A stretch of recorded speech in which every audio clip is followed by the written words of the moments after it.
Hey guys, Shibley182 here, and we're going to do my DVD collection part 22 today. Excuse me.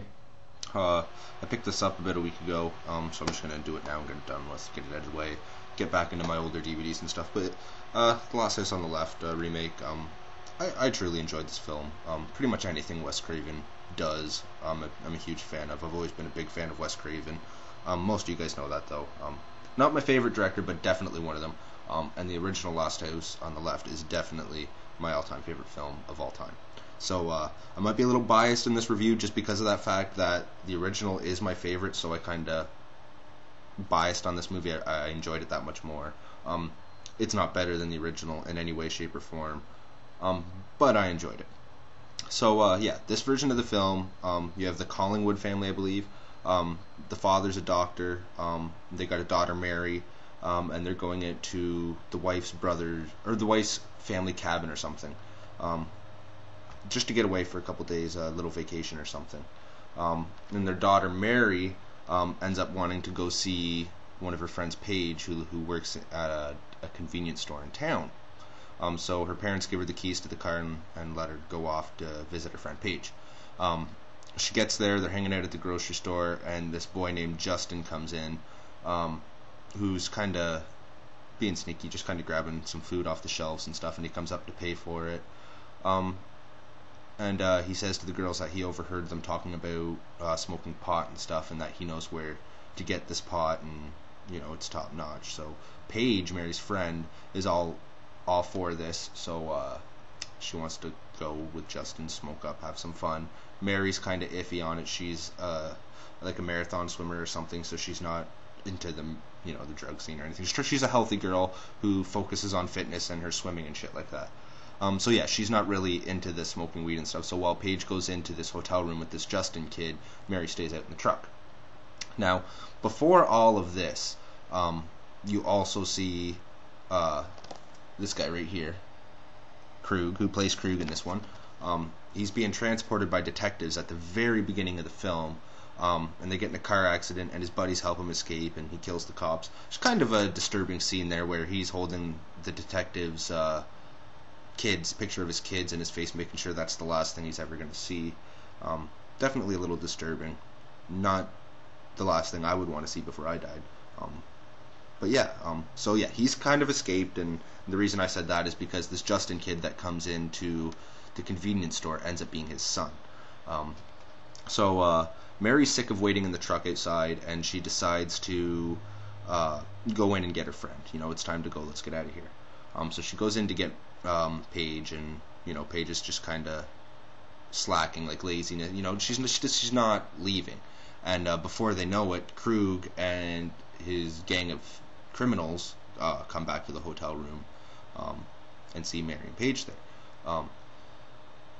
Mary and Paige want to leave, but Krug and his gang won't let them. They've made the front page of the newspaper. Everybody in the city's looking for them. The cops are looking for them. Everybody's looking for these guys. So they decide that they cannot let Mary and Paige leave. So they kidnap them. They take them out in the woods. They end up raping Mary. Very, very disturbing scene.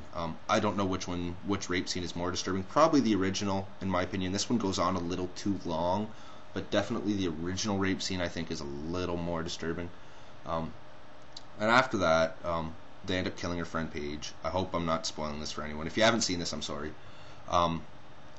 She takes off. Mary tries to get away. She runs away. She jumps in the water and she starts swimming. Krug ends up shooting her and leaving her there to die. Now, after all this happens, a huge thunderstorm comes in. It's pouring rain. I kind of forgot to mention that Mary kind of caused a car accident. So they don't have the truck anymore. The criminals had kind of used Mary's parents' truck to drive them around, and Mary burns one of them with a cigarette lighter and causes them to get in an accident, so they don't have a truck. And so after raping Mary and killing her friend, they have to find somewhere to stay. It's pouring. It's just a shitty storm outside. So they come upon the Collingwood's house, or whatever the last name is. I'm sorry if I'm messing the last name up, guys. I'm not 100%. I've only seen this like 2 times. I need to watch it again. So anyway, Mary's parents let these people come in, let them stay, get them out of the water and stuff, because for all they know, their daughter is staying at Paige's house for the night. So yeah, they let these guys stay. It ends up where Justin sees a picture of Mary on the fridge, and he puts two and two together and realizes these are the parents of the girl that they just raped and murdered, well, attempted to murder. So yeah, he kind of starts freaking out, and his dad's trying to get him to keep his mouth shut. One thing leads to another. You guys pretty much know the storyline. The father and the mother find out what these people did to their daughter. They get revenge on the people. The gore is awesome, especially Krug's brother's death scene. I can't remember his name right now. But Krug's brother, when he gets the hammer in the back of the head, I just love that death scene. They shove his hand into like the garbage dispenser or whatever it is in those sinks there. I don't have one. I live in an apartment, so I've never had one of those. I don't know what they're called. But yeah, so definitely a kick-ass movie. I love this remake. Like I said, I'm a little biased because of the original being my favorite film of all time. So yeah, definitely go pick this up, guys. It's got both versions of the film. It's got the unrated and the theatrical version. Definitely a must-see if you haven't seen it. I've heard a lot of people don't like this, but also I've seen quite a few good reviews on this. So I guess it's just going to all come down to if you can stomach the rape scene and if you relate with the parents in this movie. I related with the parents in this movie because I have a child. I don't have a daughter, but I have a son. And I kind of related more with Justin because I would never put my son through that. I would never force my son to watch that. That's what kind of disturbed me. Yes, the rape scene did disturb me, and, that is just despicable. Who could do that to any human being whatsoever? But to make your son watch it and try to get your son to join in is just despicable and disgusting. And I think that got to me a little bit more because I can only imagine what that would be like. What would be going through your son's head anyway, because it's disgusting. So, yeah, there's the disc on the inside, guys. An amazing film, decent remake. Actually, while I'm on the topic of remakes, I just want to say this quickly. A lot of people have been shitting on Rob Zombie lately, but The Blob. All I want to say is it's a film. It's not the end of the world. I understand people don't want remakes to come out, but Hollywood has control of that. And don't judge a book by its cover. Wait till you see the trailer. Wait till you see the movie. Don't shit all over it now. This is the mistake people made with Halloween 2, and in my opinion, that hurt Halloween 2. Is people were shitting on it before it came out. People have heard so much bad stuff about it that they don't want to go see it.